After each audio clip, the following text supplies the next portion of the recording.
ఇశ్రాయేలు ప్రజలను పోల్చబడి చెప్తుంది. ఇశ్రాయేలు ప్రజలను ఉద్దేశించి చెప్తున్నాడు ఆ నడికట్టు. అయితే అది యూఫ్రటీసు నదిలో దాన్ని అక్కడ దాచి ఆ బండసందుల్లో దాన్ని దాచినప్పుడు అది ఎలాగైతే పనికి రాకుండా పోయిందో ఇశ్రాయేలు ప్రజలు కూడా దేవునికి పనికి రాకుండా పోయారు. అదేంటి సందేశం, అదేనండి. ఇప్పుడు అదే పాఠం మీద మనం చెప్పుకుంటాం. ఇశ్రాయేలు ప్రజలు కూడా దేవుడికి ఎలా పనికి రాకుండా పోయారు అంటే, పనికి రావాలని దేవుడు అనుకున్నటువంటి జనం పనికి రాకుండా పోతే దేవుడు ఎంత బాధపడతాడండి? ఏదన్నా వస్తువు పోతే, మనం వాహనం పోయినా వస్తువు పోయినా మనం ఎంత బాధపడతాం? మనం కొనుక్కున్న వస్తువులు సెలపోయింది అనుకోండి, పనికి రాకుండా పోతే మనం ఎంత బాధపడతాం? టీవీ కొనుక్కున్న పనికిరా తెచ్చిన మరుసటి రోజు నుంచే టీవీ పనికి రాకపోతే తిరిగి ఇచ్చేస్తాం. ఒక ఫ్రిడ్జ్ కొనుక్కున్నా అది పనికి రాకపోతే తిరిగి ఇచ్చేస్తాం. లేదా ఒక ఏసీ వేసుకున్నా అది పనికి రాకపోతే ఏం చేస్తాం? తిరిగి మళ్ళా రిటర్న్ చేసేస్తాం. మరి ప్రజల పనికి రాకుండా పోతే, ఇశ్రాయేలు జనులు దేవుడికి పనికి రాకుండా పోతే మరి దేవుడు ఏం చేయాలి? ఏం చేయాలి? ఇప్పుడు వస్తువులు అన్నిటి కోసం చెప్పారు, మరి మనిషి కోసం చెప్తే చెప్పరే? మనం కొనుక్కున్న వస్తువులు పనికి రాకపోతే తిరిగి మళ్ళా రిటర్న్ ఇచ్చేస్తాం. లేదా ఇవ్వడానికి అవకాశం లేకపోతే రిపేర్ చేసుకుంటాం, బాగు చేసుకుంటాం. ఇప్పుడు ఇవ్వండి, మనకి బాక్సులు పోయాయి, పైన ఉన్న గొట్టం పోయింది, అన్నీ పోయాయి, అన్నీ పోతున్నాయి. అయినా మళ్ళా దాన్ని మనం తెచ్చుకోవాల్సిన అవసరం ఉంటుంది. అలాగే ఈ పనికి రానటువంటి వస్తువులు కాబట్టి మనం తిరిగి దాన్ని ఇచ్చేయడమో మళ్ళా కొనుక్కోవడమో జరుగుతుంది. మరి మనుషులే పనికి రాకపోతే, ఇశ్రాయేలు జనాంగం పనికి రాకపోతే దేవుడు ఏం చేశాడు? ఇలా వినాలమ్మా, ఈ వాక్యం మీద మీరు దృష్టి పెట్టాలి దయచేసి. ఎందుకని ఈ సమయం చాలా విలువైంది. దేవుడి సన్నిధిలో గడిపే సమయం చాలా శ్రేష్టమైంది, చాలా శ్రేష్టమైంది. అది 1 గంట 2 గంటలు కావచ్చు, ఒక రోజు కావచ్చు, ఒక పూట కావచ్చు, ఎంతైనా విలువైన సమయం. కాబట్టి ఈ మనసు దేని మీద పెట్టాలి? వాక్యమే పెట్టాలి. కనుక మీ నడుములు కట్టుకొని నేను చెప్పినట్టుగా మీరు చేయండి అని దేవుడు ఒక సూచనప్రాయమైనటువంటి సత్యాన్ని ప్రవక్త ద్వారా తెలియజేస్తున్నాడు. ఒక సత్యాన్ని ఇశ్రాయేలీలకు వివరించడానికి, ఇశ్రాయేలీల ప్రజలకి ఒక సత్యాన్ని చెప్పడానికి దేవుడు ఈ ప్రవక్త ద్వారా ఒక ఉదాహరణ చూపుతున్నాడు. అదొక పాఠంగా వాళ్ళకు ఉండాలని, అదొక వాళ్ళకి ఒక గుణపాఠంగా ఉండాలని ఒక ఉదాహరణ ద్వారా దేవుడు చెప్తున్నాడు అన్నమాట. అంటే పాడైపోయి దేనికి పనికి రాకుండా పోయినటువంటి ఆ నడికట్టులాగానే, నడికట్టు అనేది నడుము కట్టుకునేటువంటి అవిసినారతో చేయబడిన ఒక వస్త్రం. అది ఎలాగైతే పాడైపోయిందో, పనికి రాకుండా పోయిందో, ఇశ్రాయేలు ప్రజలు కూడా దేవుడికి పనికి రాకుండా పోయారట. అది దేవుడి బాధ అండి. బాధపడ్డా మరి పనికి రాకుండా పోతే మరి ఆ యొక్క తండ్రికి, దేవుడికి ఎంత బాధ ఉంటుందో ఆలోచన చేయండి. పనికి రావాల్సినటువంటి కొడుకు కానీ కొడుకులు కానీ వాళ్ళ పిల్లల్ని ఎంతో కష్టపడి తల్లిదండ్రులు చదివించి పెంచి పెద్దవాళ్ళు చేసేసరికి, పెద్దవాళ్ళు వాళ్ళు పనికి రాకుండా పోయారంటే ఆ తల్లిదండ్రులకి ఎంత బాధ ఉంటుంది? చేతికి అందొచ్చినటువంటి పిల్లలు చేతికి అందొచ్చిన సమయానికి చేజారిపోయినా, లేదా వాళ్ళు వ్యర్థులైపోయి పనికిరాని వాళ్ళు అయిపోయినా, వాళ్ళ విషయమే తల్లిదండ్రులు ఎంత బాధపడతారో అంతకన్నా ఎక్కువ తండ్రి ఇక్కడ బాధపడుతున్నాడు అనమాట. అది తండ్రి బాధపడుతున్నాడు. ఏంటి వీళ్ళు ఇశ్రాయేలీయులు, వాళ్ళ కోసం నేను ఎంతో చేసుకొస్తే వాళ్ళు ఎందుకు పనికిరాని వాళ్ళుగా అయిపోయారని చెప్పి బాధపడుతున్నాడు. అది ఇక్కడ ఒక ఎగ్జాంపుల్ చెప్పాడనమాట ప్రవక్త ద్వారా.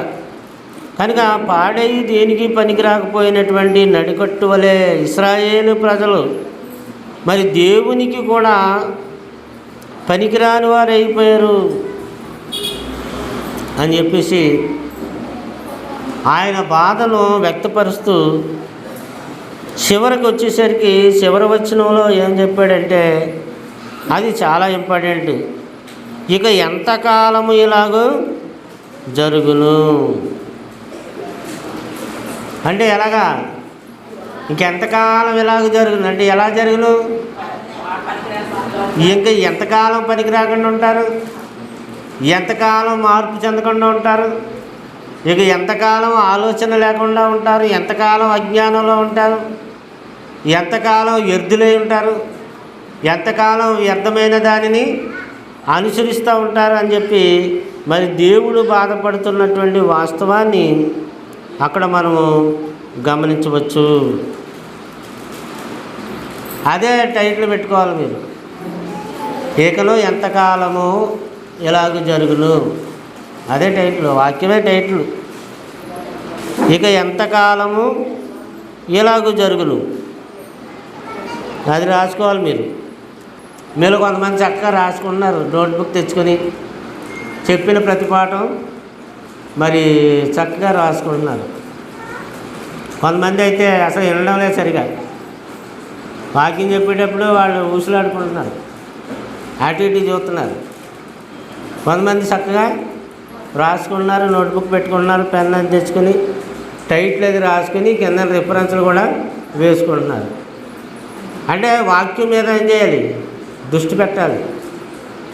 ఇది కాలక్షేపానికి కాదు, ఏదో నామకార్థానికి కాదు. గుడికి వచ్చిన ప్రతి ఒక్కరికి గుణపాఠం నేర్చుకోవాలి. గుడికి వచ్చిన ప్రతి ఒక్కరికి గుణపాఠం నేర్చుకోవాలి. అంటే ప్రతి ఆదివారం ఒక పాఠం. ఆ పాఠం నేర్చుకోవడానికి, ఎందుకంటే మన ఆత్మీయ జీవితంలో బలపడడానికి, ఆత్మీయ స్థితిలో ఎదగడానికి, స్థిరపడడానికి, దేవుడికి ఇష్టలుగా బతకడానికి మనం నేర్చుకోవాలి వాక్యం.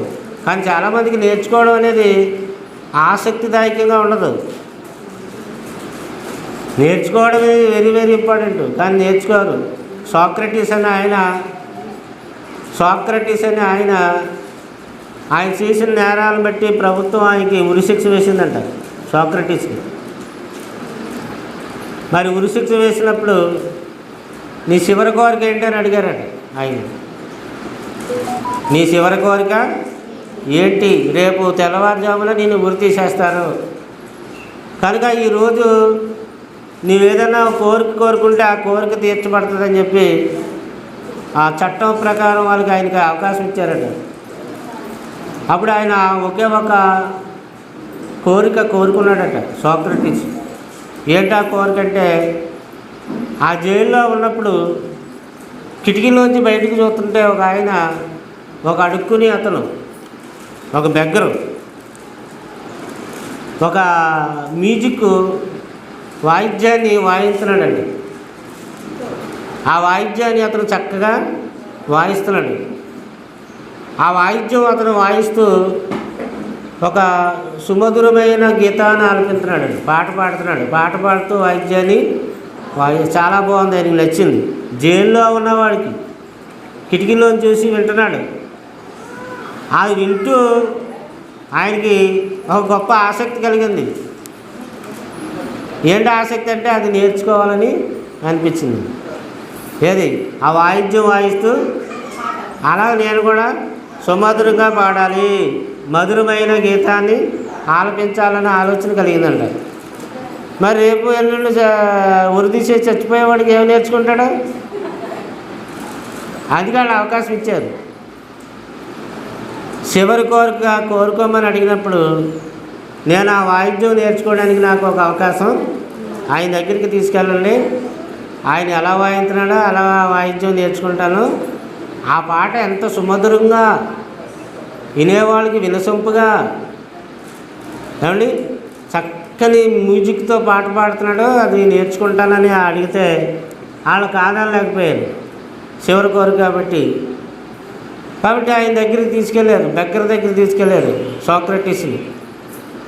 విషయం అతనికి తెలియజేసి అతనికి ఆ వాయిద్యం వాయించడం, ఆ పాటని పాడడం నేర్పించమని అప్పచెప్పారు. చట్టం అంటే ఇక్కడ మనం నేర్చుకోవాల్సిన విషయం ఏంటి? రేపో మాపో చనిపోయినోడు కూడా ఒక క్రొత్త విషయాన్ని నేర్చుకోవడం పట్ల ఆసక్తి కలిగి ఉన్నాడు. రేపో మాపు చనిపోయినోడు కూడా ఏమన్నాడు? ఒక క్రొత్త విషయం నేర్చుకుని చచ్చిపోతానన్న ఆసక్తి అతను ఎంత ఎక్కువ కలిగి ఉన్నాడండి సోక్రటీస్. అలాగే మరి మనం ఎంత నేర్చుకోవాలా, ఎంత చక్కగా నేర్చుకోవాలా? దేవుడు అవకాశం ఇచ్చినప్పుడు వాక్యం నేర్చుకోవాలా, పాటలు నేర్చుకోవాలా, ప్రార్థన నేర్చుకోవాలా, దేవుడిని మహిమపరచడం నేర్చుకోవాలా, దేవుడు పనిచేయడం నేర్చుకోవాలా, సువార్త ప్రకటించడం నేర్చుకోవాలా రండి. మనకి తెలియని విషయం ఏదైతే ఉందో అది ఆసక్తితో నేర్చుకోవాలా. అదే లేదు, మనకి నేర్చుకోవడం లేదు. రండి మాస్టర్, రండి, మీకు కుర్చీ ఖాళీగా రండి. ఆ కుర్చీ ఇవ్వండమ్మా బాబు. సుధీర్ పక్కన కుర్చీ రండి. ఏం చేయాలమ్మా? నీకు రానిది ఏదైనా అది మంచిదైతే అది ఒక పాట కావచ్చు, లేక అది ఒక ఆసక్తిదాయకమైనది, నీకు సంతోషాన్ని ఆనందాన్ని కలిగించేది, లేదా నీకు సంపద తెచ్చేది, లేదా నువ్వు ఏదైనా సాధించాలనుకునేది ఏదైనా అది నాకు రాదని వదిలేయకూడదు, నాకు చేత కాదని నువ్వు దాన్ని వదిలేయకూడదు. అది సాధించే వరకు కూడా నువ్వు పట్టుదలతో నేర్చుకోవడానికి ఆసక్తి చూపాలి. లెర్నింగ్ అనేది వెరీ వెరీ ఇంపార్టెంట్. నేర్చుకోవడం చాలా అవసరం. నువ్వు వాక్యం చెప్పగలరంటే ఎంతమంది చెప్పగలరు మీలో? నాకు తెలిసి కొంతమందే చెప్పగలరు, మిగతా వాళ్ళు చెప్పలేరు. మరి వాళ్ళు ఎందుకు చెప్పగలుగుతున్నారు, మిగతా వాళ్ళు ఎందుకు చెప్పలేకపోతున్నారు? నేర్చుకోలేదు కనుక. అంటే ఎందుకు నేర్చుకోలేదు కనుక? ఆసక్తి లేదు కనుక. మనకు అది అవసరం లేదనుకున్నారు. అది నేర్చుకోవాల్సిన అవసరం లేదు. వాక్యం ఏమొస్తుంది మనకి? కనుక నేర్చుకోవడం పట్ల ఎల్లప్పుడూ ఆసక్తి కలిగి ఉండాలనేది అండి ఆ యొక్క ఇందాక చెప్పుకున్న ఉదాహరణలో ఉన్నటువంటి సూక్తి, నీతి. ప్రతి ఒక్కరూ ఇప్పుడు 10th క్లాస్ పిల్లలు ఉన్నారు, 10th క్లాస్ ఎగ్జామ్స్ రాబోతున్నాయి. వాళ్ళు ఏం చేయాలా? పట్టుదలగా చదవాలి, ఆ ఎగ్జామ్స్ రాయడానికి ప్రిపేర్ అవ్వాలి. అలాగే డిగ్రీ కావచ్చు, ఇంజనీర్ కావచ్చు, ఏదైనా కావచ్చు. ఆసక్తి ఉంటే సాధించగలుగుతాడు. ఆసక్తి లేకపోతే ఎవడో ఏది సాధించలేడు. నేర్చుకోవాలనుకున్నట్లయితే ఏమండి, ఆసక్తితో నేర్చుకున్నట్లయితే నీకు అసాధ్యమైనది ఏది ఉండదు, ఏదైనా నేర్చుకోగలుగుతావు. కానీ ఇక్కడ విషయం ఏంటంటే దేవుడు ఒక సత్యాన్ని వాళ్ళకి చెప్పడానికి ఈ యొక్క ఎగ్జాంపుల్ వాళ్ళకి చూపించాడు. ఇశ్రాయేలీయులకు ఇర్మియా గ్రంథం 1వ అధ్యాయము 11వ వచనం నుంచి చూడండి.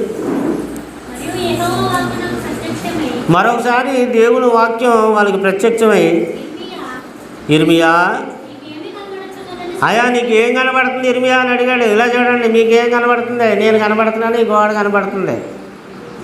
కానీ ఇర్మియా అని అడుగుతున్నాడు, మీకు ఏమి కనబడుతున్నది? అందుకు బాదము చెట్టు ఒక కొమ్మ నాకు కనబడుతుందని చెప్పాడు యెహోవా. నువ్వు బాగానే చెప్పావు, కరెక్ట్గా చెప్పావు.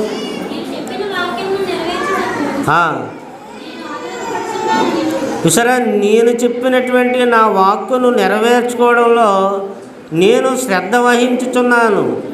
అంటే దేవుడు సెలవిచ్చిన వాక్యం నెరవేరాలనేదే ఆయన సంకల్పం అండి, ఆయన ఉద్దేశం అండి. దేవుని పిల్లలు ఆలోచన చేయండి. వాళ్ళు దేనికి పనికి రాకుండా పోయారు ఇశ్రాయేలీయులు.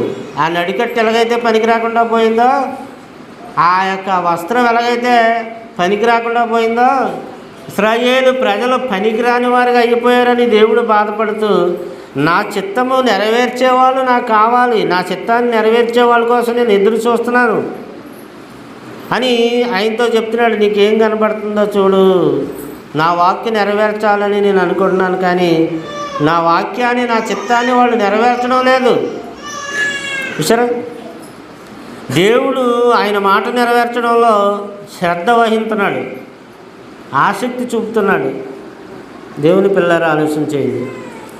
కానీ మనుషులు, దేవుడు తన ప్రవక్తలకు తన సందేశాన్ని ఇచ్చేందుకు అనేకమైన ఉదాహరణలు చెప్పాడు, ఎగ్జాంపుల్ చెప్పాడు. ఆ ఉదాహరణలు చెప్పి వాళ్ళు అర్థం చేసుకునేలాగా, కొంతమందికి గ్రహింపు కలిగేలాగా అనేకమైనటువంటి ఎగ్జాంపుల్స్ చెప్పాడు, ఉదాహరణలు చెప్పాడు. ఆ ఉదాహరణల ద్వారానైనా వాళ్ళు మరి గ్రహించగలుగుతారు, దాని ప్రకారంగా నడుచుకుంటారని దేవుడు ఆశించాడు. కానీ ఆయన ఆశించింది ఆయనకి, దేవుడికి దక్కలేదు.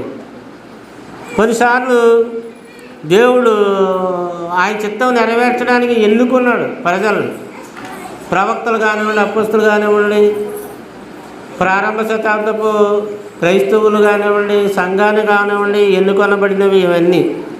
కనుక ఇక్కడ కనబడుతున్నటువంటి వచనాల్లో మరి ముఖ్యంగా 2 ఉదాహరణలు యిర్మీయాతో చెప్పాడు ఇక్కడ, ఏమండి. అయితే అందులో ఈ యొక్క ఉపదేశాన్ని అంతటినీ కూడా ఒక కొమ్మ లాంటి దాంతో, చువ్వ అన్నాడు కదా, దాంతో పోల్చాడు. అంటే హెబ్రూలో అది బాదం చెట్టుకు సూచనగా చెప్తున్నాడు అనమాట, బాదం చెట్టు. రెండోది ఏంటంటే శ్రద్ధ వహించడం. శ్రద్ధ వహించాలి అంటే ఉపయోగించడానికి మాటలు దాదాపుగా ఒకే విధంగా ఉంటాయి, అందరికీ చెప్పేది ఒకే విధంగా ఉంటుంది. కానీ శ్రద్ధగా ఉన్న వాళ్ళకి అర్థమవుతుంది, అశ్రద్ధగా ఉన్న వాళ్ళకి అర్థం కాదు. ఆ వాక్యం ఏం చెప్పారనేది అర్థం కాదు. అంటే హెబ్రూ పదానికి వివరించేటువంటి కొన్ని విషయాలు అక్కడ చెప్తున్నాడు. చిగిరించినటువంటి అహరోను చేతి కర్రను గురించి చెప్తాడు, అది ఒక ఉదాహరణగా చెప్తాడు. ఆ కర్రను కూర్చున్నటువంటి సత్యవాక్యం మనకి సంఖ్యాకాండంలో రాయబడుతుంది. ఆ సందర్భాలన్నీ చూస్తే అదంతా మనకు అర్థమవుతుంది. అలాగే ఇక్కడ నీ కంటికి ఏం కనబడుతుందని అడిగి దేవుడు చెప్తున్నటువంటి మాట, యిర్మీయాతో చెప్తున్న మాట మనకి కనిపిస్తుంది. నీకేం కనిపిస్తుంది చెప్పాడు. ఏం చెప్పాడు? నాకు ఒక బాదం చెట్టు కొమ్మ కనబడుతుంది అంటే, చువ్వ అంటే కొమ్మ. కనుక యెహోవా నాతో నువ్వు సరిగానే చెప్పావు, నువ్వు సరిగానే సమాధానం ఇచ్చావు, నేను నా వాక్యను నెరవేర్చుకోవడంలో నేను శ్రద్ధ వహిస్తున్నాను. మనం వహించినామండి, ప్రజల శ్రద్ధ వహించినారా? ఇశ్రాయేలుని శ్రద్ధ వహించినారా? నేర్చుకోవడంలో శ్రద్ధ ఉందా? ఆసక్తి ఉందా? వాక్యం ఎంత నేర్చుకుంటున్నారు? ఎంతమంది శ్రద్ధగా నేర్చుకుంటున్నారు? ఎంతమంది అశ్రద్ధగా వింటున్నారు? ఈ చెవితో విని ఈ చెవితో వదిలేస్తుంది. ఈ రోజు ఉన్నది వచ్చే ఆదివారానికి గుర్తుంటారా? ఇందాక నేను అడిగాను, ఇంత దూరం మనం ఏం చెప్పుకున్నామని. ఎవరని చెప్పారు? చెప్పారా? మనసు అనే నడుము కట్టుకు ఒకళ్ళిద్దరు చెప్పారు అంతే, మిగతా వాళ్ళు ఎవరు చెప్పలేకపోయారు. కనుక జ్ఞాపకం పెట్టుకోవడం అంటే చాలా శ్రద్ధగా వినాలండి. దేవుడి సందేశం అది. నా ఉద్దేశం కాదు, నా సందేశం కాదు, నా జ్ఞానం కాదు, మానవ జ్ఞానం కాదు, దేవుని గొప్ప సందేశం. మన అక్కడ ప్రార్థన జరిగింది ఇంద్రానగరంలో. ఆ రోజు ఒక మంచి ఎగ్జాంపుల్ అక్కడ చెప్పడం జరిగింది. దేవుడు చేసిన మేళ్ళన్నీ జ్ఞాపకం పెట్టుకుని ఆయనకు మనం కృతజ్ఞతాస్తుతులు ఎలా చెల్లించాలనే దానికి ఒక మంచి ఎగ్జాంపుల్ చెప్పడం జరిగింది అక్కడ, కృతజ్ఞత చెల్లించడంలో. ఏంటంటే మరో ఒకసారి మీలో చాలామంది వచ్చారు, జ్ఞాపకం చేస్తాను. వాళ్ళు సముద్రంలో వాడ మీద వెళ్తున్నప్పుడు ఆ వాడకు ప్రమాదం జరిగి సుమారు 393 మంది మునిగిపోతున్నారు. ఆ వాడ బద్దలైపోయి అందులో మునిగిపోతున్నారు. అలా మునిగిపోతున్న తరుణంలో ఒక ఆయన ఈత వచ్చిన వాడు ఆ 393 మందిలో నుంచి ఒక్కొక్కరిని చేయబట్టుకొని ఒక చేతితో ఈదుకొని ఒడ్డుకి తీసుకొస్తున్నాడు. అలాగా ఒకరి తర్వాత ఒకరు ఎంతమందిని సుమారు 17 మందిని తీసుకొచ్చాడు. 17 మందిని ఒడ్డుకి తెచ్చాడు. ఆ తర్వాత వాళ్ళందరూ చనిపోయారు, మునిగిపోయిన వాళ్ళందరూ, మిగతా వాళ్ళందరూ చనిపోయారు. 17 మంది మరి వాళ్ళు ఒడ్డుకి చేర్చబడ్డారు, వాళ్ళు బతికి బయట పడ్డారు. అయితే ఈ 17 మందిని తీసుకురావడంలో అతను ఏం కోల్పోయాడు తెలుసండి? కాళ్ళు చేతులు కోల్పోయాడు. కాళ్ళు చేతులు కోల్పోయాడు. ఎందుకంటే ఈత కొట్టి కొట్టి కొట్టి కొట్టి శ్రమ పడడం వల్ల మరి అతనికి వాత వచ్చి కాళ్ళు చేతులు లాగేసింది. కాళ్ళు చేతులు లాగేస్తే ఆయన ఒక వీల్ చైర్ మీద కూర్చోబెట్టారు. ఇంకా ఆ కుర్చీలోనే కూర్చోగలడు, లేవలేడు, నడవలేడు. అలాంటి పరిస్థితి అయిపోయింది. కాళ్ళు చేతులు పనికి రాలేదు. అలాగా 25 సంవత్సరాల వయసులో ఈ ఈత కొట్టి ఈ 17 మందిని కాపాడగలిగాడు. అయితే 50 ఏళ్ళ తర్వాత ఆయన చేసింది ఒక ఆర్టికల్ ఎవడో రాస్తే, బుక్లో రాస్తే దాన్ని పట్టుకుని ఒక విలేకరి, ఒక మీడియా వాడు అతని దగ్గరికి వెళ్ళాడు, ఇంటర్వ్యూకి వెళ్ళాడు. అయ్యా మీరు 17 మందిని కాపాడాడంట కదా సముద్రంలో మునిగిపోయిన వాడు గురించిన సందర్భంలో అంటే అవునని చెప్పాడు. ఎన్ని సంవత్సరాలు? సుమారు 25 సంవత్సరాలు అయింది. అప్పుడు ఆయన 25 ఏళ్ళు, ఇప్పుడు 50 ఏళ్ళు వచ్చింది. అయితే ఈ 17 మంది కాపాడారు కదా మీరు, మీకు ఇలాంటి పరిస్థితి వచ్చింది కదా, ఈ 17 మందిలో ఒక్కరైనా మీ దగ్గరికి వచ్చి వాళ్ళు కృతజ్ఞత చెప్పారా అని అడిగాడట. ఒక్కడు కూడా రాలేదు. ఆ 17 మంది బతికి బయటపడిన వాళ్ళు వాళ్ళ బాగున్నారు, కానీ ఒక్కడు కూడా కృతజ్ఞత తెలపడానికి రాలేదట. ఎంత బాధపడతాడండి ఆయన? వాళ్ళని కాపాడడానికి ఈయనకి ప్రాణం మీదకి తెచ్చుకున్నాడు. వాళ్ళని కాపాడే పనిలో అయినా కాళ్ళు చేతులు కోల్పోయాడు, నిర్వీర్య పరిస్థితిలో ఉండిపోయాడు. ఆయన కూడా ఆ 17 మందిలో ఏనాడు కూడా ఎవడు కూడా దగ్గరికి వచ్చి పలకరించలేదట, ఆయన కృతజ్ఞతలు చెప్పలేదట. సరే, అలాగే యేసుప్రభువు వారు కూడా ఒక ఎగ్జాంపుల్ చెప్పారు. 10 మంది కుష్ఠరోగులు బాగు చేశాడట. 10 మంది కుష్ఠరోగులు బాగు చేస్తే ఒక్కడైనా వచ్చాడు, అదే సంతోషం. కానీ ఈయనకి 17 మందిలో ఒక్కడు కూడా రాలేదు. అప్పుడు యేసుప్రభువు వారు ఏమన్నారు? ఆ 90 ఎక్కడా? కృతజ్ఞతాస్తుతులు చెల్లించడానికి నువ్వు తప్ప మిగతా వాళ్ళు ఎవరు? అందులో కూడా ఒక సమరయుడు వచ్చాడు తిరిగి, మిగతా వాళ్ళు అందరూ రాలేదు. గొప్పవాళ్ళు అనుకున్న వాళ్ళు, పెద్దవాళ్ళు అనుకున్న వాళ్ళు ఎవరు రాలేదు. ఒక సమరయుడు అంటే ఎన్నికలైనవాడు, ఏదో కొంచెం తక్కువగా ఉండేవాడు అనుకునేవాళ్ళు లాంటి వాడు వచ్చాడు. అందువల్ల దేవుని బిడ్డలారా, దేవుడి పట్ల మనం కృతజ్ఞత ఉండాలా, మనుషుల పట్ల కూడా కృతజ్ఞత ఉండాలా. అందుకే మనం కృతజ్ఞత కూడిక కూడా మరి ఏర్పాటు చేసుకుంటూ ఉండాలని చెప్పుకున్నాం. ఇక్కడ ఏంటంటే ఇక ఎంతకాలము ఇలాగో జరుగును. అలాగా ఎలా జరుగుతుంది? ఎంతకాలం మీరు పనికి రాకుండా పోతారు, ఎంతకాలం మీరు వ్యర్థులైపోతారు, ఎంతకాలం మీరు జ్ఞానం లేని వారుగా ఉంటారు. బుర్ర ఉపయోగించరా, జ్ఞానం ఉపయోగించరా, పనికిరాని వాళ్ళుగా పోతారా, దేవుడికి పనికొచ్చే వాళ్ళుగా ఉంటారా? ఆ పనికి రావాలనే కదా దేవుడు మనల్ని చేశాడు. ఎఫెసీ పత్రిక 2వ అధ్యాయం 10వ వచనంలో ఏమి చెప్తాడు? మనం ఆ దేవుని సంకల్పంలో ఆయన పనిచేసేవారుగా ఉండాలని 2:10వ వచనంలో అంటాడు. వాటి యందు మనం నడుచుకునవలెనని దేవుడు ముందుగా సిద్ధపరిచిన సత్క్రియలు చేయుటకు క్రీస్తు యేసులో మనం సృష్టించబడిన వారమే. చూసారండి, ఆయన చేసిన పని ఈ అవయవ నిర్మాణం, ఈ ఆకారం, ఈ శరీర నిర్మాణం తల్లి గర్భంలో నీకు ఇవ్వడానికి తండ్రి నీ కోసం పనిచేశాడు. యేసుక్రీస్తు ప్రభువారు పనిచేశారు. పరిశుద్ధాత్ముడు ఇప్పటికీ పనిచేస్తూ ఉన్నాడు. బైబిల్ పనిచేస్తుంది, వాక్యం పనిచేస్తుంది. ఈరోజండి ఈ బైబిలే కదా మనల్ని మారుస్తుంది, ఈ బైబిలే కదా మనల్ని చక్కదిద్దుతుంది. ఇది మహాజ్ఞానం అంటే దేవుడి వాక్యం. మరి అటువంటి దేవుడికి మనం ఏం చేస్తున్నాం?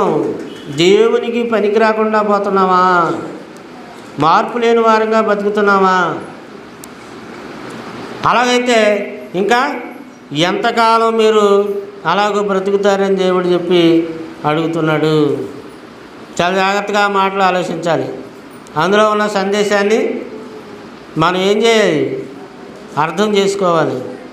కనుక ఈ యొక్క దేశ నివాసులందరి మీదకి మరి ఉత్తర దిక్కు నుంచి విపత్తు వస్తుంది అని చెప్తున్నాడు దేవుడు. అంటే ప్రమాదం వస్తుంది, ప్రళయం వస్తుంది.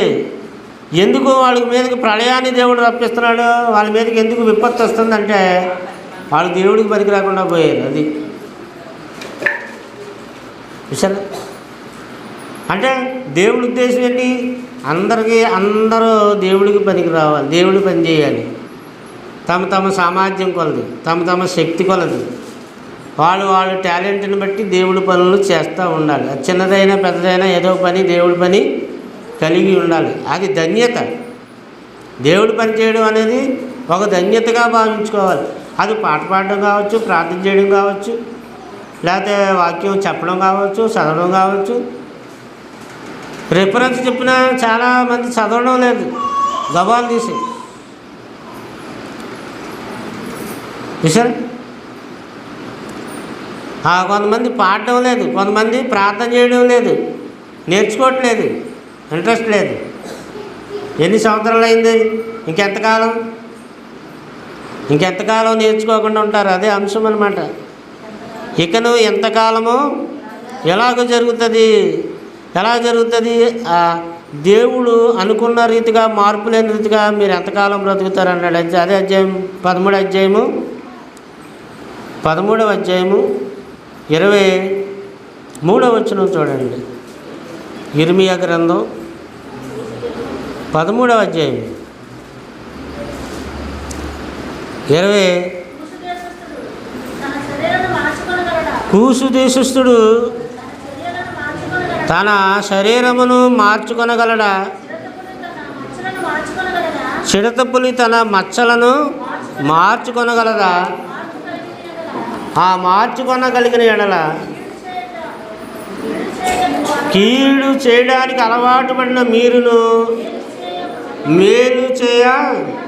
సరే, మనిషి తనకు సంబంధించినటువంటి ఆ చర్మపు రంగు మార్చుకోగలడండి. ఇప్పుడు నేను నల్లగా ఉన్నామండి, మిగిలిన తెల్లగా రావాలంటే రాగలరా? ఏ సబ్బు రాస్తే రాగలరు? మైసూర్ శాండిల్ రాస్తే తెల్లగా వస్తారా?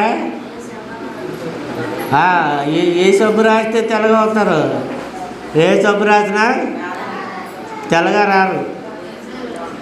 అది ఆ నల్లగా ఉన్నది అలాగా నలుపు మార్చలేము.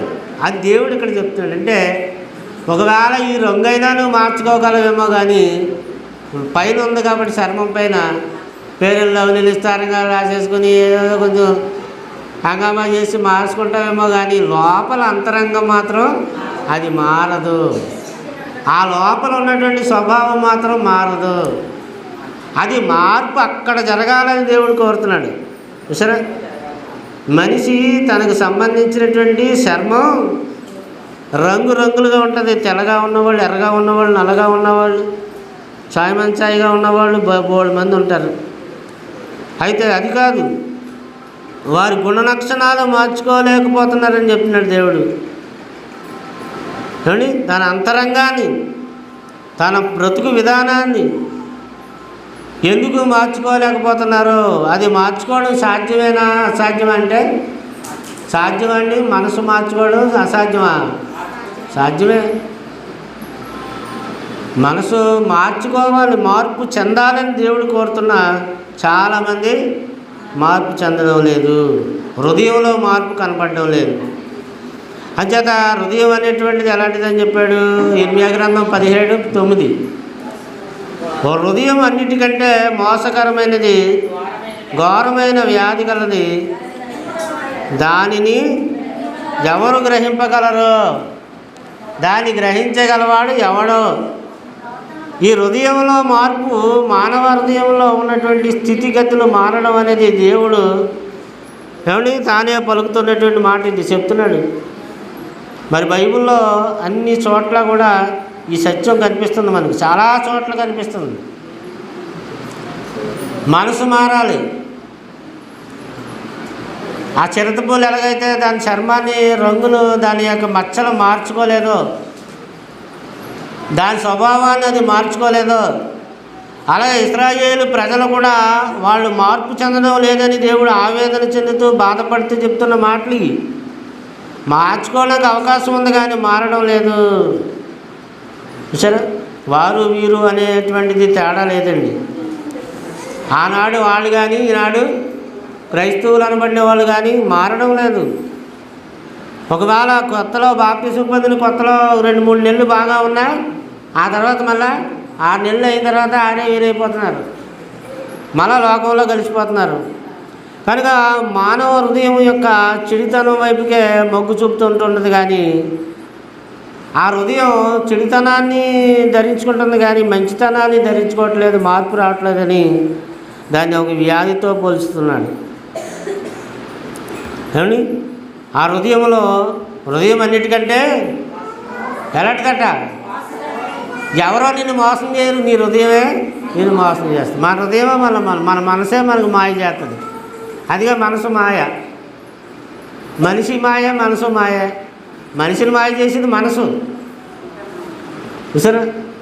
కనుక మనలో మార్పు రావాలనేది దేవుడి సంకల్పం. దాని యొక్క భ్రష్టత్వాన్ని పూర్తిగా మరి ఏ మానవుడు గ్రహించలేకపోతున్నాడు.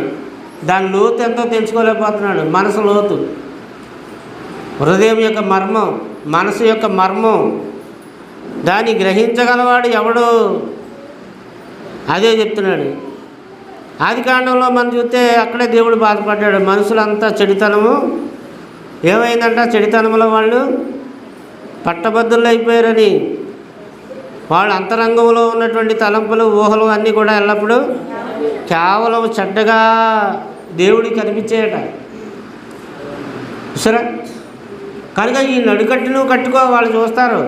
వాళ్ళు చూస్తూ ఉన్నటువంటి ఈ నడికట్టును ఒకసారి నువ్వు దాచిపెట్టు.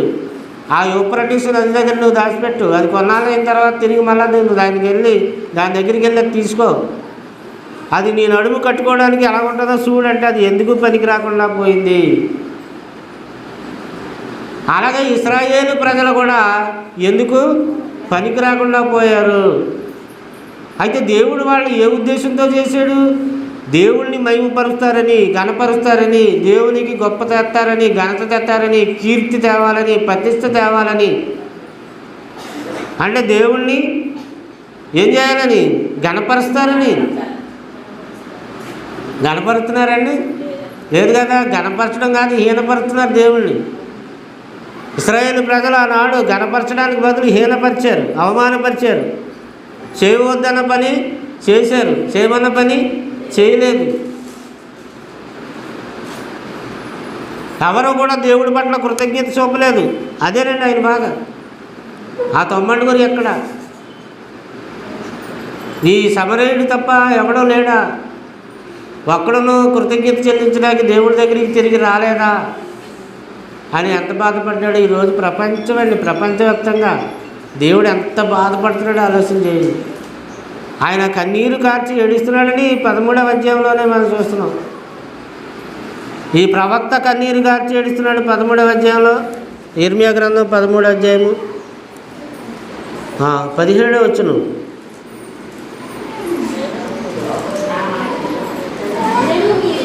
అయినను మీరు నా మాట విననొల్లని ఎడల మీ గర్వమును బట్టి నేను చాటున ఏడ్చెదను. చూసారండి, దేవుడు ప్రవక్త చెప్తున్న మాట. ఈ ప్రవక్త విలపించు ప్రవక్త అనబడ్డాడు. ఇర్మియా విలపించేవాడు, ఏడ్చేవాడు, కన్నీరు కార్చేవాడు. వాళ్ళ కొరకు యెహోవా మంద చెరపట్టబడినటువంటి మాట, నా నేత్రం బహుగా ఏమైపోయిందంట, బహుగా తలపోయుచు కన్నీరు విడిచుచూ ఉండును. చూసారండి, రాజు అయినా కానీ, తల్లి అయినా కానీ, రాణి అయినా కానీ వాళ్ళంతా మార్పు చెందాల, వాళ్ళందరూ దేవుడి దగ్గరికి రావాలా. కానీ వాళ్ళు రాలేని పరిస్థితుల్లో ఉండిపోయారు. లోబడినటువంటి పరిస్థితుల్లో వాళ్ళు ఉండిపోయారు. కాబట్టి ఆ ఎగ్జాంపుల్ చెప్పాడు. కూసుది శస్సుడు చర్మమును మార్చుకొనగలడా? చిరతపులి తన మచ్చలను మార్చుకొనగలదా? మార్చుకొనగలిగిన ఎడల కీడు చేయుటకు అలవాటు పడిన మీరును మేలు చేయవల్లపడును. చూసారా? అంటే దేనికి అలవాటు పడ్డారు ఇశ్రాయేలు ప్రజలు? కీడు చేయడానికి అలవాటు పడ్డారట. కానీ మేలు చేయడం వాళ్ళ వల్ల కావట్లేదండి. దేవుడి సన్నిధికి ఎందుకు వస్తామండి? మనం ఎందుకు వస్తున్నాం? దేవుడి సన్నిధికి ఆరాధనకి ఎందుకు వస్తున్నాం? దేవుడి వాక్యం ఎందుకు వింటున్నాం? దేవుడి సహవాసం ఎందుకు ఉండాలా? ప్రతి ఆదివారం ఎందుకు రావాలా? ప్రతి శుక్రవారం ఎందుకు రావాలా? ప్రతి మీటింగ్కి ఎందుకు రావాలి? ఎందుకు వస్తున్నాం? ఎన్ని సంవత్సరాల నుంచి అలా ఎందుకు నమ్ముతున్నాం?